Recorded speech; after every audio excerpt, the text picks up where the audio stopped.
What is going on, guys? It is Wrestlelamia here, back with some more news. Join us now as we look at the wildest news stories and rumors you need to know, including Mickie James' tragic news, a WWE International show coming in January, 4 Hall of Famers coming to NXT, scrap plans for Survivor Series, the New Day's tribute, and much more.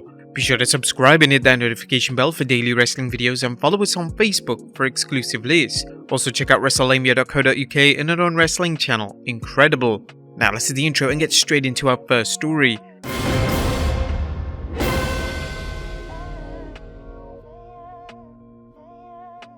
Our first story looks at a major WWE International event coming in January. The top of today's news is a big rumor concerning the WWE Universe's fans in India, as 2 sources are reporting the WWE is planning a major event there.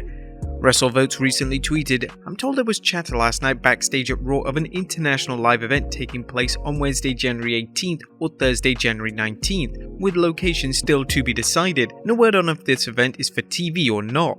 In an exclusive report by Sportskeeda Wrestling has learned that the event is slated to take place on the grand scale in Hyderabad. The roster will comprise of a mix of superstars, both Indian and international. The WWE is a huge market in India, and this seems like a shrewd move in light of the WWE's new surge in popularity following Triple H's ascension to Chief Content Officer. According to Sportskeeda, one superstar in particular has lobbied hard for the WWE to come to India. Drew McIntyre has been vocal about bringing WWE down to India and has even spoken about petitioning as hard as he did to bring the live experience to the UK. There have been rumours that the WWE plans on running at least one international PLE every year. While this show isn't listed as a PLE, nor is there any indication that it'll be, it could serve as a test run for the future. The WWE last hosted a major show back in India in 2021 when it ran its Superstar Spectacle. Next up, Mickie James' tragic news. Now, unfortunately, tragic news to share, as Mickie James' brother and niece have been killed in a car accident. James took to Twitter to confirm the news, simply tweeting, "Thank you for everyone for the love and messages. It's warmed my heart. Please continue to pray Wayne's wife, Christy Knuckles. She's still in serious condition in the hospital. She lost both her husband, my brother, and a 16-year-old daughter in the accident. I can't imagine. Also for the parents of her daughter's best friend, who was only 15. They just picked her up and were taking the girls to school. My heart is broken for them, as I don't know what I would do, think, or even feel. I'm sending so much strength, healing, and love. Lastly, please lift up the driver of the other vehicle who hit them. Thankfully he's okay, but mentally and emotionally I'm sure he is devastated. I hope he knows and forgives himself. It wasn't your fault. There was nothing you could do. It was an accident. A tragic accident." We here at Wrestlelamia offer our condolences to Mickie and her family during this incredibly hard time. Next up, Eric Bischoff thinks CM Punk is finished. Did CM Punk's wrestling career shit the bed? Well, that's Eric Bischoff's take on Punk's career following the Shredded Superstars All-Out Media Scrum debacle.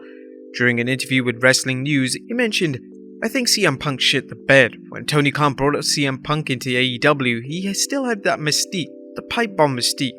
This was this character that stood up to McMahon and then walked away. There's a rebellious quality in that character that I think the average American admires. So Punk had this mystique and still had this fan base, and Tony Khan was able to take advantage of that." While Bischoff believes Punk had a definite mystique, he also believes it didn't last long.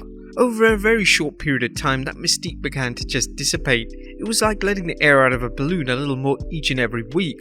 CM Punk came in and, great ratings, and then literally the next week started in a freefall back down to pre-Punk levels. Bischoff shared his thoughts on why Punk's star fell so quickly in AEW, as well as why he's probably not welcome in any major promotion. I think that a lot of that has to do with people came, they were excited because of the aura and the mystique they saw, and they went, not so much, a little bit, but nothing special. Then for Punk to conduct himself in the manner which he did, I think it left a bad taste in not only the fans' mouths, but why would anyone want to hire a guy that's willing to live publicly disparage the guy that's writing him a check every week? What do you think of Bischoff's take? Let us know in the comments down below. Next up, a contract update on William Regal. That's good news for fans enjoying William Regal's work in All Elite Wrestling, as a recent tweet from Dave Meltzer indicated his lordship isn't going anywhere anytime soon. Meltzer recently clarified an earlier news story that Regal was only signed to a 1-year deal with AEW. The supposed 1-year deal coupled with the segment on last week's Dynamite where Jon Moxley told Regal to start walking and never come back, fueling rumours that Regal might be headed back to WWE. However, Meltzer's tweet seems to squash these rumours. A correction from last night's show regarding Regal's deal. Based on what he said and when he signed, his deal signed last spring was for 3 years. Regal worked well as a Blackpool Combat Club's mentor, but anyone familiar with his work knows that he's far more effective as a heel. Just how AEW plans to use him with MJF remains unknown, but it's likely to have the AEW Galaxy talking for some time. Next up, the latest Sasha Banks rumors. Yeah, I know, we're a bit sick of it too, but fans remain mystified over Sasha Banks' future in WWE after months of conflicting stories and tantalizing social media messages from the boss herself. For example, she recently shared a slew of hashtags in a TikTok video, and according to Wrestle Talk, writing in the caption, "She's coming," Mercedes showed off a variety of what appears to be in-ring training pics sent to some upbeat music in Spanish. During an episode of the Wrestling Observer Radio, Dave Meltzer spoke about the rumored negotiations between WWE and Banks. They're in contract talks. The last I heard it was a money situation and that it was a long time ago, so I don't know where it stands right now. As we've suggested before, Banks' various teasers could just be a negotiating ploy to entice the WWE to sign her at whatever price she's asking. There's no denying that Banks will be welcome in many other wrestling promotions, particularly AEW. The universe seems to be eager for Banks' long-rumored return. According to Figure 4 Online's Brian Alvarez, there were "We Want Sasha" chants during the Shotzi vs Ronda Rousey bout at Survivor Series, the event being in Banks' hometown. Alvarez speculated the WWE may have silenced the microphones near the crowd, although another report indicates the chants did not last long. Next up, 4 WWE Hall of Famers headed to NXT. As the WWE's new Iron Series challenge is almost here, and the WWE is bringing in 4 Hall of Famers to this week's edition of NXT to join Shawn Michaels to reveal the competitors for the 2 matches at NXT's upcoming Deadline PLE on 10th December. Wrestling News' Andrew Ravens described the rules for the match. This match concept will make its debut at Deadline, with the idea of the winner being crowned as whoever scores the most pinfalls in a 25-minute period. There will be a men's and women's matches, and the winners will earn a future title match against NXT champion Bron Breakker and NXT women's champion Mandy Rose. The WWE's NXT Twitter account has revealed 3 or 4 names as of the production of this video: the Road Dogg, Molly Holly, and Alundra Blaze. Next up, is Chris Jericho's son interested in wrestling? Could Ash Irvine join his famous father Chris Jericho in the squared circle? Well, he was interviewed not so long ago and discussed following in his dad's footsteps as well as his grandfather's NHL player Ted Irvine.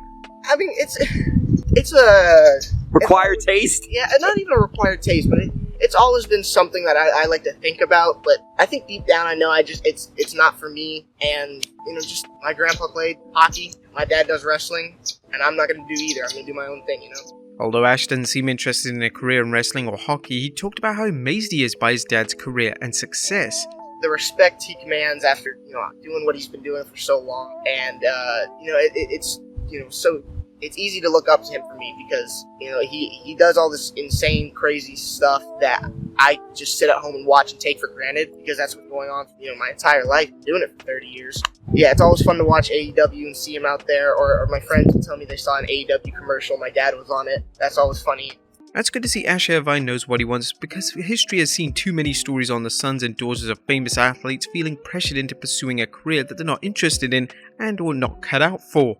Next up, Hit Row at Survivor Series.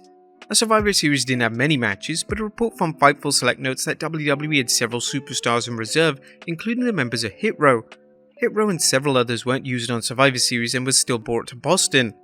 This isn't unusual because the WWE has always had extra superstars on hand if they need to run an extra match due to an unexpected change in plans.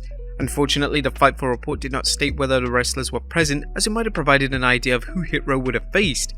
Their recent semi-squash loss to the Viking Raiders on SmackDown has some fans concerned that the group's push is already over. And finally, New Day honor a recently passed actor. And last but not least, as the world continues to mourn the loss of actor Jason David Frank, best known as the Green and White Ranger in the Power Rangers franchise, the New Day's Xavier Woods and Kofi Kingston paid tribute to him at a live event in Portland, Maine.